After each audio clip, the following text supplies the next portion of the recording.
Accessories নিয়ে অনেক ধরনের মিস্টেকস করে থাকে। আপনার শার্টের উপরের বাটনটা যাতে অলওয়েজ লাগানো থাকে, আপনার নাভি তার থেকে 3 ইঞ্চি নিচে আপনার আন্ডারওয়্যার পরার চেষ্টা করবেন। টি-শার্ট হ্যাকস ফলো করতে পারেন। আসসালামু আলাইকুম ব্রাদার, সবার কি অবস্থা? আজকে আমি আপনাদের টিকটক বা ইনস্টাগ্রাম রিলসে ভাইরাল হওয়া এমন 10টি ফ্যাশন হ্যাকস, গ্রুমিং হ্যাকস বা টি-শার্ট হ্যাকস, শার্ট হ্যাকস, এমন 10টি কার্যকর হ্যাকসের কথা শেয়ার করব যা আপনাদের প্রত্যেকদিন স্টাইল গেমকে লেভেল আপ করতে সাহায্য করবে। তাই আর দেরি না করে let's get started. Alright, accessories নিয়ে অনেক ধরনের মিস্টেকস করে থাকে। আর অ্যাক্সেসরিজ পরার ক্ষেত্রে ফার্স্ট আপনি এই ধরনের ভাপ্পি লাইট সাজে অ্যাভয়েড করবেন। অ্যান্ড আপনি যদি হাতে রিং পরে থাকেন তাহলে আপনি ওয়াচ আর রিং এক হাতে না পরে দুটো ইকুয়ালি দুই হাতে ডিস্ট্রিবিউট করে পরার চেষ্টা করবেন। অ্যান্ড আপনি যদি মাল্টিপল রিং পরেন তাহলে আপনি এই ধরনের রুলসটা ফলো করতে পারেন। অ্যান্ড আপনি মেক শিওর করবেন যে হাতের অ্যাক্সেসরিজ পরার ক্ষেত্রে অলওয়েজ সেটা আপনার হাতের প্রপোর্শন অনুযায়ী পরার চেষ্টা করতে। সাপোজ আপনার হাত যদি মোটা হয় তাহলে আপনার অ্যাক্সেসরিজের মেটালগুলো একটু মোটা হবে, আর আপনার হাত যদি একটু পাতলা হয় তাহলে আপনার অ্যাক্সেসরিজের মেটালগুলো একটু পাতলা হবে। অ্যান্ড আপনি যদি ওয়ালেট ক্যারি করেন তাহলে অতিরিক্ত বড় বা মোটা ওয়ালেট যেগুলো আছে সেগুলো অ্যাভয়েড করবেন। অ্যান্ড আপনি যদি ওয়ালেটের ভিতরে সবার জীবন বৃত্তান্ত মানে কার্ড ক্যারি করে এমন মোটা ওয়ালেট ক্যারি করে থাকেন তাহলে সেটাও অ্যাভয়েড করবেন, কারণ এই ধরনের ওয়ালেট আপনি ব্যাক পকেটে যখন ক্যারি করবেন তখন আপনার পস্টারের সমস্যা হবে, আপনার ব্যাক পেইন, সিভিয়ার পেইন হবে। তাই এগুলো অ্যাভয়েড করে চলবেন। আপনি অলওয়েজ পাতলা অ্যান্ড চিকন ওয়ালেট ক্যারি করার চেষ্টা করবেন এবং ওয়ালেটগুলো ট্রাই করবেন যে সামনের পকেটে রাখতে, এতে আপনার ব্যাকে আর কোনো ধরনের প্রবলেম হবে না। অ্যান্ড অনেকে আছে সঠিক ফিটিং আন্ডারওয়্যার না পরার কারণে প্যান্টের ভিতরে অনেক বেশি ইচিনেস হয় বা প্যান্টের ভিতরে আপনার অনেক বেশি সুইং করে থাকে। এসব অ্যাভয়েড করার জন্য সঠিক ফিটিংয়ের আন্ডারওয়্যার খুবই ইম্পর্টেন্ট। আর আপনি আন্ডারওয়্যার সঠিক ফিটিং জাজ করতে চেষ্টা করবেন যে আপনার যে বেলি বাটন আছে মানে আপনার নাভি তার থেকে 3 ইঞ্চি নিচে আপনার আন্ডারওয়্যার পরার চেষ্টা করবেন।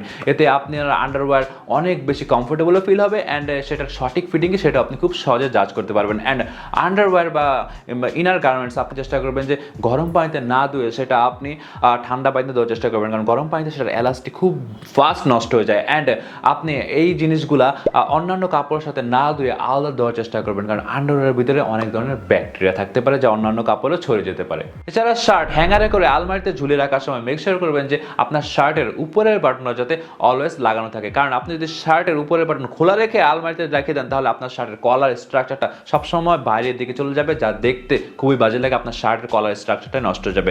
আর শার্টের কলার অলওয়েজ ক্রিস্প বা শার্ট দেখাতে আপনি এই ধরনের কলার স্টেজ ইউজ করতে পারেন, যা ম্যাক্সিমাম সময় অনেক অ্যাক্টরসরা টিভি শুটিংয়ের ক্ষেত্রে ইউজ করে থাকে। আর এগুলোর প্রাইস অনেক বেশি হয়ে থাকে। তাই আপনি এটা অ্যাভয়েড করে আপনি চেষ্টা করবেন যে একটা টেপ নিয়ে সেটা দুই ভাঁজ করে সেটা আপনার কলার নিচে স্টিক করে দিতে। তখন আপনার সারাদিনই আপনার অ্যাক্টরদের মতো আপনার কলারটা একদম ক্রিস্প বা শার্ট থাকবে, যা দেখতে আপনাকে অনেক বেশি ভালো লাগবে। অ্যান্ড যারা অফিস আদালত করেন তাদের শার্টের টাক ইন করা নিয়ে বিভিন্ন ধরনের প্রবলেম ফেস করতে হয়। আর এই সমস্যার বেস্ট সলিউশন হচ্ছে একটা শার্ট স্টেজ কিনা, যা আপনি দারাজ থেকে চাইলে আপনি কিনতে পারেন। অ্যান্ড আপনি যদি এই ধরনের বাজেটের সমস্যা থাকে তাহলে আপনি একটা ঢুরি নিয়ে সেটা আপনার শার্টের নিচের বাটন দিয়ে এভাবে ঢুকিয়ে এক পাশে একটা সিঙ্গেল নট দেন সেটা আরেক পাশে নিয়ে আপনি একটা ঘিরা দিয়ে দেন। আপনি সারাদিন নড়েন চড়েন বা যা খুশি তাই করেন, আপনার শার্টের ইন আর খুলে আসবে না। এছাড়া বাজারে বর্তমানে হেয়ার প্রোডাক্টস আপনি হেয়ার জেল, ওয়্যাক্স, ক্লে, প্লমেট মানে অভাব নেই নামের। এখন সবচেয়ে বেশি যে কনফিউশনে পড়া লাগে সেটা হচ্ছে কোনটার হোল্ড হাই, কোনটার হোল্ড লো বা কোনটার শাইন হাই,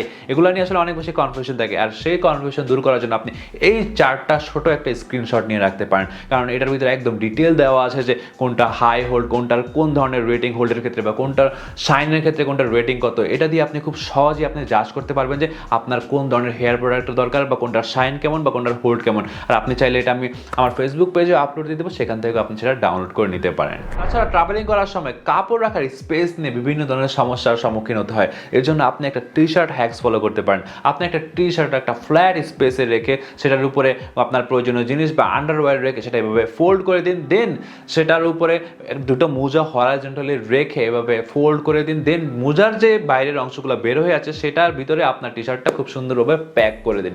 এভাবে যদি আপনি প্যাক করেন তাহলে আপনার কাপড় চোপড় নষ্ট হবে না। অ্যান্ড ট্রাস্ট মি, আপনার অনেক স্পেস সেভ হয়ে যাবে। শীতের সবচেয়ে স্টাইলিশ অ্যান্ড ভার্সেটাইল সোয়েটার হচ্ছে টার্টল নেক। আর এই টার্টল নেক সোয়েটার পরার ক্ষেত্রে মানুষ ম্যাক্সিমাম সময় যে ভুলটা করে থাকে সেটা হচ্ছে টার্টল নেকের নেক এরিয়াটা বাইরের দিকে ফোল্ড করে থাকে, যার কারণে নেক এরিয়াটা অনেক ধরনের ভাঁজ পড়ে থাকে, একদম ফ্লোটা সঠিকভাবে আসে না, যা দেখতে খুবই বাজে লাগে। আর এটা অ্যাভয়েড করার জন্য আপনি আপনার নেক এরিয়াটা বাইরের দিকে ফোল্ড না করে ভিতরের দিকে ফোল্ড করার চেষ্টা করবেন, যাতে আপনার নেক এরিয়ার ফ্লোটা অনেক ভালো আসবে এবং আপনার থেকে দেখতে অনেক বেশি স্টাইলিশ লাগবে। অ্যান্ড শীতে যখন আমরা মোটা উলের কাপড় পরি বা সোয়েটার ওঠার পরে তখন এটার ভিতরে মাঝে মধ্যে দেখা যায় অনেক ধরনের বুশকা উঠে যায়, যা দেখতে আপনার কাপড়গুলোকে অনেক চিপ চিপ বানিয়ে দেয়। তাই এটা অ্যাভয়েড করার জন্য আপনি একটা পুরানো রেজার নিয়ে আপনার কাপড়টা স্ট্রেচ করে অপোজিট ডাইরেকশন থেকে রেজারটা ইউজ করেন, দেখবেন যে আপনার কাপড় কিছুক্ষণ পর আবার নতুন হয়ে গেছে, বুশকাগুলো সব ক্লিন হয়ে যাবে। এছাড়া জিন্স কেনার পর ম্যাক্সিমাম সময় দেখা যায় যে জিন্সের নিচে এমন ফোলা ফোলা অবস্থা রয়েছে বা জিন্সের নিচে এক্সট্রা একটু ফ্যাব্রিক ঝুলছে।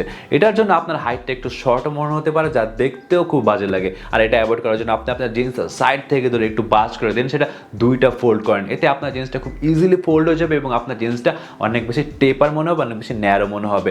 অ্যান্ড আপনি হাই কোয়ালিটি জিন্স কেনার জন্য একটা হ্যাক্স ফলো করতে পারেন। আপনি দেখবেন যে যেসব জিন্সের কোয়ালিটি লো, সেটার জিন্সটা নিচের থেকে একটু উল্টালে দেখতে পারবেন যে সেটার সেলাইগুলো এমন উল্টা পাল্টা বা এলোমেলোভাবে করা আছে এবং সুতা বিভিন্ন জায়গা থেকে বের হয়ে রয়েছে। আর যেগুলো হাই কোয়ালিটি জিন্স সেগুলো নিট অ্যান্ড ক্লিন সেলাই থাকবে এবং সেলাইগুলো একদম ইভেনলি সুন্দরভাবে করা থাকবে, যা দেখলেই মনে হবে যে এটার কোয়ালিটি অনেক বেশি হাই। এছাড়া নিজেকে অ্যাট্রাকটিভ দেখার জন্য সঠিকভাবে হাঁটা খুবই ইম্পর্টেন্ট। অনেক ইন্টারভিউর আছে যে আপনি ফার্স্ট ইমপ্রেশন যখন যান তখন আপনার হাঁটাটা অনেক লক্ষ্য করে। তাই নিজেকে সঠিকভাবে হাঁটার জন্য আপনি অলওয়েজ চেষ্টা করবেন যে বডি গার্ডের মতো এভাবে না হাঁটতে। অ্যান্ড আপনি হাত দুইটা পকেটে নিয়ে হাঁটবেন না, কারণ যখন আপনি হাত পকেটে রেখে হাঁটবেন তখন আপনার পশ্চারটা একটু ব্যান্ড মনে হবে, যা দেখতে ভালো লাগে না। আর হাঁটার জন্য সঠিক পশ্চার থাকা খুবই ইম্পর্টেন্ট। তাই আপনার পশ্চার সঠিক করতে আপনি কিছু এক্সারসাইজ করতে পারেন, like plank, standing rows. And আপনি চেষ্টা করবেন যে অতিরিক্ত টাইট কাপড় চোপড় পরা অ্যাভয়েড করতে, কারণ আপনি যখন বেশি টাইট কাপড় চোপড় পরবেন তখন আমরা হাত পা রেস্ট্রিক্টেড হয়ে যাবে, যা দেখতে আর ভালো লাগবে না। অ্যান্ড আপনি পা মাটিতে ঘষে ঘষে হাঁটাও অ্যাভয়েড করবেন, যা দেখতে খুবই বাজে লাগে। আর এগুলো ছিল হচ্ছে বেস্ট ভাইরাল ফ্যাশন বা গ্রুমিং হ্যাক্স। আর আপনার কাছে যদি আজকে ভিডিও ইনফরমেটিভ লেগে থাকে তাহলে drop a like below and subscribe to the channel and turn on the notification bell so you guys will miss any of my video. আবার next video দেখা হবে। আল্লাহ হাফেজ।